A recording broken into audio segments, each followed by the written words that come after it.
اچھا، ایک نعوذ باللہ یا معاذ اللہ اسی کتاب رجال کشی میں ہے کہ نبی کی وفات کے بعد تمام صحابہ اسلام سے ہٹ گئے تھے ما سوائے مقداد بن اسود رضی اللہ تعالیٰ عنہ کے، ابو ذر غفاری رضی اللہ تعالیٰ عنہ کے، سلمان فارسی رضی اللہ تعالیٰ عنہ کے علاوہ۔ دیکھیں تو یہ تو کتب اہل سنت کے اندر بھی ہے نا کہ جب قیامت میں محشر میں نبی مکرم حوض کوثر پہ اپنے اصحاب سے ملیں گے تو آپ فرمائیں گے کہ انہیں مجھ سے دور کر دو۔ 4000 صحابی ہوں گے جنہیں حضرت فرمائیں گے میرے بعد مرتد ہو گئے تھے۔ تو یہ تو کتب اہل سنت کے اندر بھی ہے۔ رہ گئی بات یہ کہ آپ یہ جو فرما رہے ہیں کہ صرف 4 رہ گئے تھے، نہیں 4 نہیں، صحابیت کے اندر درجات ہیں، صحابیت کے اندر مقامات اور منزلتیں ہیں، سارے صحابی برابر نہیں ہیں۔ وہ جو آئیڈیل صحابی، وہ جو 100% نمبر لینے والے صحابی، وہ یہ 4 تھے۔ یعنی اس حدیث کی تشریح میں یوں کروں گا، یعنی حضرت ابو بکر صدیق رضی اللہ تعالیٰ عنہ، حضرت عمر فاروق رضی اللہ وہ تو تعالیٰ میں پہلے کہہ چکا ہوں، آپ اس بحث میں مجھے نہیں لے کے جائیں نا، کیونکہ حضرت زہرا کے ناراض ہونے پر ہم ہمارا چیپٹر میرے خیال سے وہ کرنی بھی چاہیے، اس سے تقسیم بڑھتی، بات سمجھ بھی آ گئی۔ پھر امام موسیٰ کاظم سے روایت ہے قیامت والے دن اعلان کیا جائے گا محمد رسول اللہ کے وہ ساتھی کہاں ہیں جنہوں نے آپ کی وفات کے بعد عہد شکنی نہیں کی؟ تو سلمان فارسی رضی اللہ تعالیٰ، مقداد بن اسود اور ابو ذر غفاری رضی اللہ تعالیٰ کے سوا کوئی کھڑا نہ ہوگا۔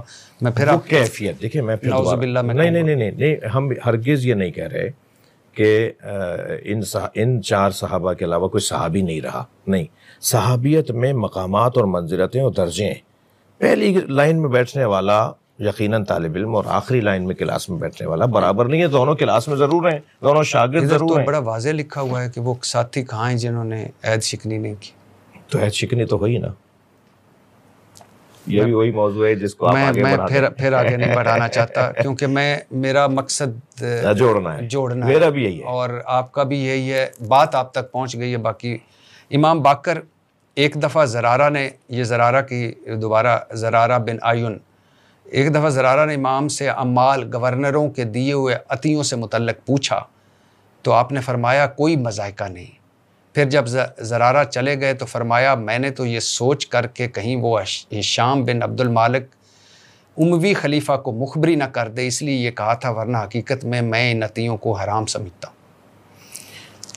میں نے عرض کیا کہ تقیہ کے اوپر حمل کریں گے، بہت ظلم تھا، بہت زیادتی تھی۔ اگر کھل کے آتے ان بادشاہوں کے خلاف تو وہ جو برکتیں ان کے وجود کی تھیں، وہ جو علم پھیل رہا تھا، وہ جو لوگوں کو ہدایت مل رہی تھی، وہ سلسلہ بند ہو جاتا۔ اور کچھ حقائق بھی تھے، مثلا حشام کے اگر پر ہم ہسٹری پہ جائیں گے، جس کی طرف آپ جس کا نام اس روایت میں، تو حشام کے تو بڑے عجیب و غریب کارنامے اور معاملات ہیں۔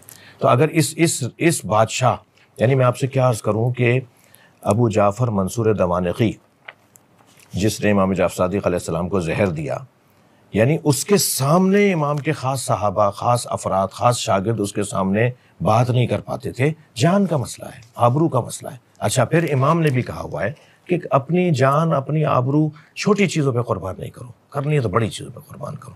تو یہ جو بحث ہم جب لے کر آتے ہیں تو تقیہ کی بحث لے کر آتے ہیں کہ یہاں پر یہ کام کرنا ہے، یہاں یہ کام نہیں کرنا۔ شیعہ محدث صفار محمد بن حسن صفار قمی کلینی کے استاد ہیں، کتاب بصائر الدرجات میں لکھتے ہیں، یہ معتبر ترین کتاب ہے آپ کی۔ کلینی نے اس کتاب سے روایت نقل کی، مدرسہ تبریزی میں اس کتاب کو عظیم کتاب کہا گیا ہے۔ حضرت امام باقر فرماتے ہیں رسول اللہ صلی اللہ علیہ وسلم نے مینا میں صحابہ سے مخاطب ہو کر فرمایا کہ اے لوگوں، میں تمہارے پاس 3 چیزیں چھوڑ کر جا رہا ہوں، قرآن مجید، اہل بیت، کعبہ۔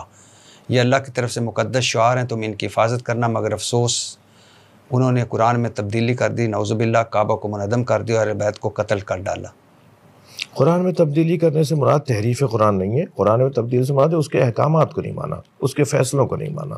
اس نے جو کہا تھا اور کہنا یہ نہیں کہہ رہا، یہ کہہ رہا ہے، خود بدلتے نہیں قرآن، جو اقبال کہتے ہیں، یہ مراد ہے۔ ویسے علامہ احسان علیہ ظہیر کی کتاب ہے شیعہ القرآن، اس میں 2300 شیعہ علماء کے حوالے دیے گئے ہیں کہ قرآن میں تبدیلی ہو چکی ہے۔ میں 23,000 دینے کو تیار ہوں، چھوڑ دینا اس بحث کو۔ ٹھیک ہے، انہی کی کتابوں سے دوں گا، ہم سے زیادہ ان کی کتابوں میں تحریف کی احادیث ہے، مگر ہم نہیں چاہتے ان بحثوں کو۔ جی ٹھیک۔